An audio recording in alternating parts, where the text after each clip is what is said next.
کہ اللہ کفارہ ادا ہو جائے گا۔ یہ بہن نے کال کرنے کی کوشش کی تھی، وہ کٹ گئی تھی کہ ہم جس بھی کام میں ہاتھ ڈالتے ہیں وہ کام ہوتا نہیں ہے، تو کیا مسئلہ ہے؟ شاید کوئی جادو ٹونا ہے، کیا ہے؟ دیکھیں یہ ایک نفسیاتی مسئلہ ہو گیا ہے۔ آج کل بہت سارے عاملین ایسے ہیں کہ جو ہر چیز میں جادو ٹونے کے علاوہ کوئی بات کہتے نہیں ہے، ہر چیز میں نظر بد ہے، ہر چیز میں جادو ٹونا ہے، ہر چیز میں بندش۔ میں حالانکہ شدید مخالف ہوں اس کا، لیکن میں سمجھا رہا ہوں کہ ایسے بولتے ہیں جی بندش ہو گئی ہے، جس کی وجہ سے ہمیں اتنے وسوسے آتے ہیں اور ہم اتنا ان چیزوں کو نوٹ کرنے لگ جاتے ہیں کہ جو اس قسم کی تعلیم کی روشنی میں ہمیں نظر آ رہی ہوتی ہے کہ جو مثبت چیزیں ہوتی ہیں وہ بالکل فراموش ہو جاتی ہیں۔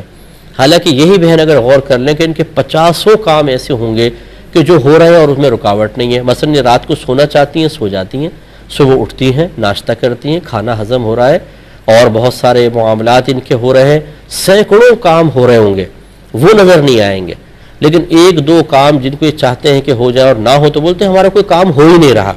تو یہ وسوسے کیوں آئے ہیں؟ ہم اتنے نازک مزاج کیوں ہو گئے ہیں؟ ہر چیز کے اندر ہماری ہاں اور مثبت ہی کیوں ہونا چاہیے؟ یہ اس لیے کہ ہم چاہتے ہی نہیں ہیں کہ ہم پر کوئی آزمائش آئے، کوئی فکر آئے، اور ہماری نظر صرف اور صرف کمی کے اوپر ہوتی ہے، محرومی جس چیز کے اندر ہے اس پر ہماری توجہ ہوتی ہے۔ جو کامیابیاں ہو رہی ہیں اور جو اللہ تبارک و تعالی نے بغیر طلب کے ہمیں نعمت عطا فرمائی ان کی طرف ہم بالکل متوجہ نہیں ہوتے، تو یہ ناشکراپن غالب آتا ہے۔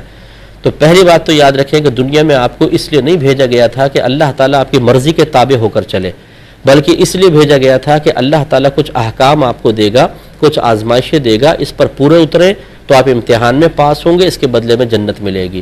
اب یہ عجیب و غریب صورتحال ہے کہ ہمیں دنیا میں بھیجا ہے امتحان کے لیے، اور ہم یہ کہیں کہ ایگزامنر سے یہ کہیں کہ بھائی یہ امتحان وغیرہ میں نہیں دیتا ہوں، اب میں تمہیں کہوں کھڑے ہو جاؤ تو کھڑے ہو جاؤ، بیٹھ جاؤ تو بیٹھ جاؤ، میں کہوں پانی پلاؤ تو پانی پلاؤں، میں کہوں تم کمرے سے باہر چلے جاؤ تو باہر چلے جاؤ، میں کہوں راؤنڈ لگاؤ تو راؤنڈ لگاؤ۔ یہ تو ڈیمانڈ نہیں چلے گی۔ یہ ہمارا ذہن بن چکا ہے کہ ہم چاہتے ہیں کہ اللہ تعالیٰ ہماری مرضی کے تابع ہو جائے، جو ہم چاہیں فوراً عطا فرمائے، نہیں دے گا تو ہم باغی ہو جائیں گے، شکوے کریں گے۔ تو میں بہن سے گزارش کرتا ہوں، یہ آپ ہی کے ساتھ نہیں میرے ساتھ بھی ہے، 50 کام ایسے ہوتے ہیں جو نہیں ہو پاتے، سینکڑوں کام بغیر محنت کے بھی ہو جاتے ہیں، تو ہم جو ہو جاتے ہیں نا اس پہ نگاہ رکھ کر اللہ کا شکر ادا کرتے ہیں، اور جو نہیں ہوتے ان کو اپنے شامت اعمال تصور کرتے ہیں۔ باقی دنیا آزمائش کا گھر ہے، یہاں یہ تمنا کرنا کہ ہمارا ہر کام ہو جائے نہیں ہوگا، اللہ تعالیٰ ہماری مرضی کے تابع نہیں ہوگا، ہمیں اس کے مرضی کے تابع چلنا پڑے گا۔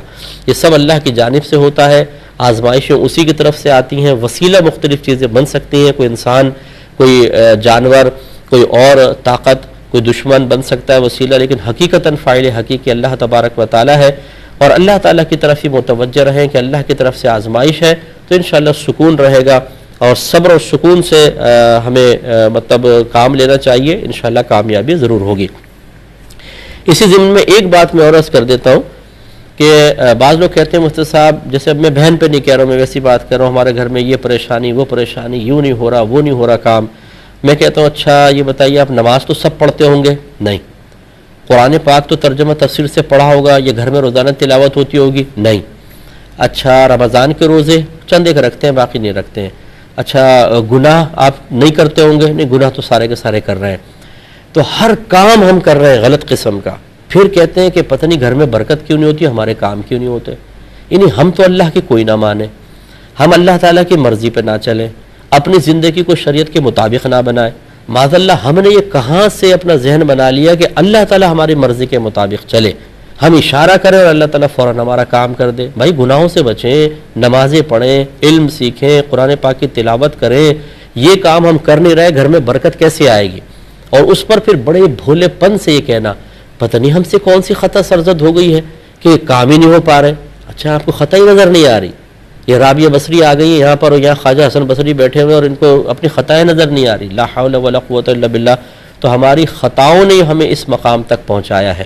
جس گھر میں قرآن کی تلاوت نہ ہو، جہاں درود شریف نہ پڑھا جائے، جہاں حدیث کا درس نہ ہو، جہاں نمازیں نہ پڑھی جائیں، جہاں گالی گلوچ بات بات پہ دی جائے، نہ بڑے کا ادب نہ چھوٹے کے ساتھ شفقت، جہاں پر علم دین نہ سیکھا جائے، آپ یہ سمجھتے ہیں کہ وہاں زمین کھودیں تو پیٹرول نکل جانا چاہیے، وہاں سے تیل کے خزانے نکل جانے چاہیے، سونا نکلنا چاہیے، آسمان سے سونا برسنا چاہیے؟ تھوڑا سا سوچئے، ذرا سمجھنا ہوگا ہم اپنے عمل اور کردار پر بھی توجہ کریں.